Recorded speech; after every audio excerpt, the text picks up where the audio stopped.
Hey guys, Jason from MechHead Studios, and today I'm going to review the Star Wars Armada Miniature Fleet Battles game. Not really reviewing the game, more or less just reviewing what you get in the box as far as the models themselves. And a quick explanation, because I know there's a lot of videos on gameplay and game mechanics, so on and so forth, but not really on the product itself. So, real quick, just going to go over it. Obviously, you've got your TIE Fighters and your X-Wings. These suckers are super tiny. I mean, ridiculously tiny. I'm not even sure I'm going to paint these because of how small they are.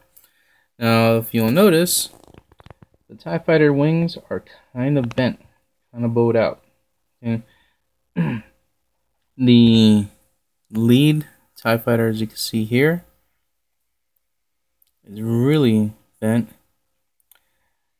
Now, the attachments to the solar panels to the main cockpit are super fragile. I actually bent 3 of them trying to attach them to these posts that they go onto. And there's like 4 or 5 different types of posts that you can put on there, as you can see. I'm just showing 2 basic ones. But yeah, these super easy to bend and break, so be careful with them. Otherwise, the bases are pretty decent. The X-Wings themselves, fairly solid. I like them. They went on there pretty easy, and they're not as easy to bend as the TIE Fighters. But again, I'm probably not going to paint these things. They're just too small, and I don't want to waste my time doing it. No point. So let's talk about the ships, the capital ships, real quick.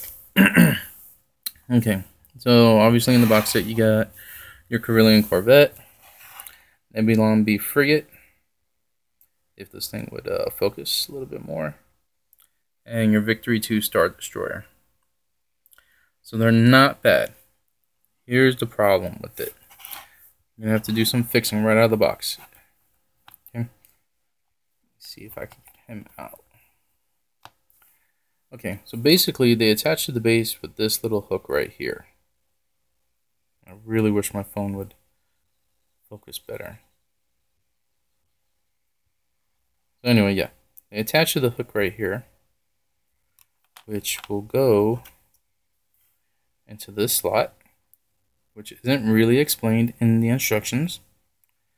And underneath this slot, as you can see, there's an open space for it to go into right there. Okay. So what you have to do is put this in rather forcibly and push it forward. Seems simple enough. Okay. On the Nebulon B and on the Corvette, yeah, it's pretty easy.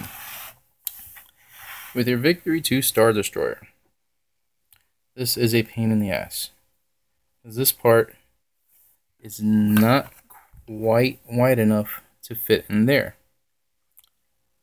Okay, so you really have to force this thing down, otherwise it's going to be like that throughout the whole game. Force it down and slide it in. There you go. Yay, he's free. Another thing you're going to have to do right out of the box, for these parts right here, you will have to sand these down if you plan to play on a playmat.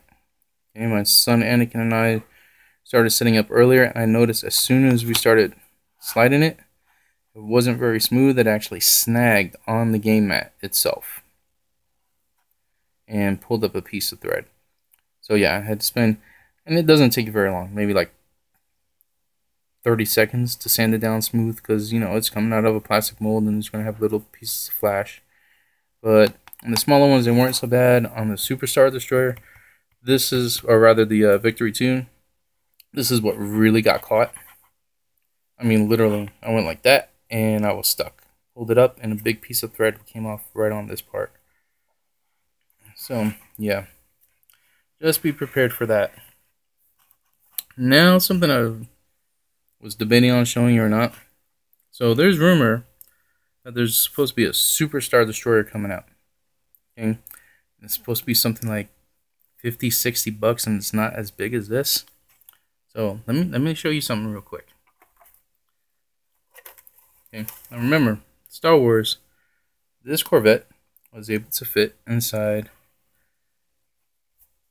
the hatch down here, or rather the docking bay of the Imperial class Star Destroyer. And the Victory 2 is just slightly smaller. Not much, but just slightly smaller in scale. Okay, you gotta use your imagination, guys. Okay, so obviously, this is not going to fit in there. It is the completely wrong scale. I understand for game purposes it has to be. Okay, but if I'm going to buy a Star Destroyer for $50-$60, rumored $50-$60, somebody even said possibly $80, not even sure how big it would be. Maybe that big. Okay. Give me something I really dominate on the table with. Okay, so remember, you have this, and I have from 1997 a Hasbro Star Destroyer, which in comparison looks like a Super Star Destroyer in size, more or less. This at the time, again, you see how large it is. At the time was $30. So with today's inflation rate, it's probably be $50-$60 easy. And when it was working, 4 buttons here that made sound, and the engine's lit up, which I'm going to repaint and fix this here in a little while.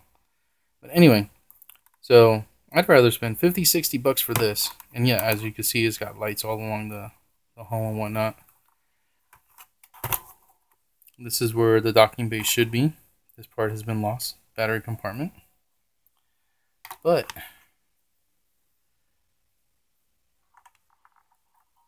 look at that, it fits. A little bit bigger than it should be, but it fits. It's just like in the movie. So yeah, Fantasy Flight. Give me something this size for $50-$60. I'll buy 4 or 5 of them. No problem. Give me something this size, $50-$60. Yeah, maybe one, just to have a complete collection. Or I might just wait till eBay has it way cheaper. As it is, I don't think I'm going to be really getting into this whole fleet building system because of the price of the individual units. But yeah, that's the basic little review.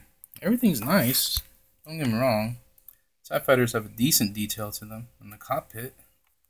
X-Wings, not so much. So if you want to paint them, go ahead, paint them. Capital ships is obviously where they spent all their money on production cost. And even then, I plan to repaint this Corvette myself in the Rebels scheme from the end of Season 1, Galaxy on Fire. I might even repaint this Nebulon B Cruiser, or pick up another one and repaint it. Star Destroyer. I mean, it's decent for a Star Destroyer. I just wish it had more variation as far as the coloring on the panels and whatnot. You know, a little lighter gray here. I might repaint it. I don't know yet. Basically, the Imperial fleet's going to be Anakin's fleet. Yeah, I mean, it's pretty decent. I am not going to attempt that light up mod that I shared earlier this month. But yeah, it's a decent model. I like it. It's really super light. Actually, this base here, the maneuvering base, is heavier than the model itself, which is kind of weird. And it feels kind of flimsy, possibly hollow. I don't know. I'm not going to take it apart. So, yeah. Well, if you guys enjoyed it, later.